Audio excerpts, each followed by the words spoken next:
उद्धव साहेब तुम आगे बढ़ो, हम तुम्हारे साथ हैं। आदित्य साहेब तुम आगे बढ़ो।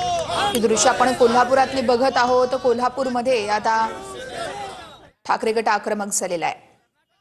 कडून सीमा भागात मराठी भाषिकांवर सुरू असलेल्या दडपशाहीच्या निषेधार्थ कोल्हापुरात ठाकरे गट आक्रमक झालेला आहे। आज ठाकरे गटाच्या वतीनं कोल्हापुरातील मध्यवर्ती बस स्थानक परिसरामध्ये कर्नाटकच्या ज्या बस आहेत त्या रोखण्यात आलेल्या आहेत। आपण बघू शकतो शिवसेनेचे उपनेते संजय पवार, जिल्हा प्रमुख विजय देवणे यांच्या नेतृत्वात या आंदोलनाला आता सुरुवात झाली आहे। खरं तर आजपासून कर्नाटकमध्ये कर्नाटक सरकारच्या अधिवेशनाला सुरुवात बेळगावमध्ये झाली आहे आणि आज या अधिवेशनाच्या निषेधार्थ मराठी भाषिकांनी बेळगावमध्ये महामेळाव्याचं नियोजन देखील केलेलं होतं। मात्र या मेळाव्याला परवानगी नाकारण्यात आलेली आहे आणि परवानगी नाकारल्यामुळे हे शिवसेना ठाकरे गट आक्रमक झाल्याचं आपल्याला बघायला मिळते। आपण बघू शकतो ही परवानगी नाकारल्याच्या निषेधार्थ आज शिवसेना ठाकरे गटानं कोल्हापूरमध्ये अशा पद्धतीनं कर्नाटकच्या बस आहेत त्या रोखलेल्या आहेत आणि या दडपशाहीचा निषेध आहे तो केल्याचं आपल्याला बघायला मिळतं। आपण बघितलं तर कर्नाटकमध्ये कन्नड रक्षक वेदिकेच्या काही कार्यकर्त्यांनी मराठी भाषेमध्ये जे काही फलक लावलेले होते आमदारांच्या स्वागताचे ते देखील फाडल्याची घटना आहे ती घडलेली होती आणि त्यामुळे कुठेतरी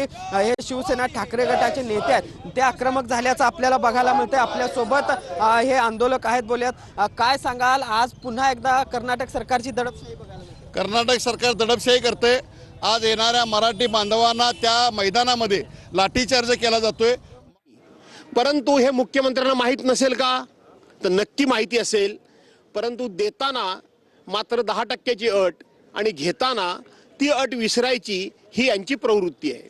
पण सातत्यानं सभापती पण असं म्हणतायत की योग्य वेळ आल्यावर निर्णय देऊ। आता योग्य वेळ कधीची वाटते तुम्हाला? असं आहे की शेवटी गेल्या 2022 पासून या विधिमंडळाचे धिंडवडे काय निघतायत ते आपण बघितलेले आहात।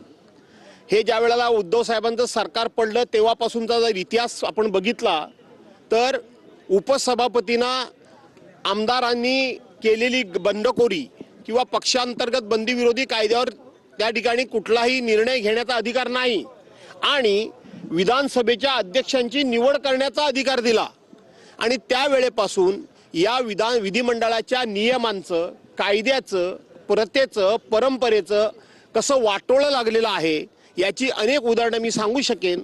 त्यामुळं सातत्यानं खोटं बोल पण रेटून बोल हा कारभार गेले अनेक दिवस सुरूच आहे। उदय सामंत असं म्हणतात भास्कर जाधव आक्रमक नेते आहेत पण त्यांना विरोधी पक्ष नेते पद देतील असं मला वाटत। ठीक आहे, उदय सामंतांनी माझ्याबद्दल जर अशा पद्धतीचं एक सहानुभूती म्हणा किंवा आदराची भावना व्यक्त केली असेल तर मी आक्रमक आहे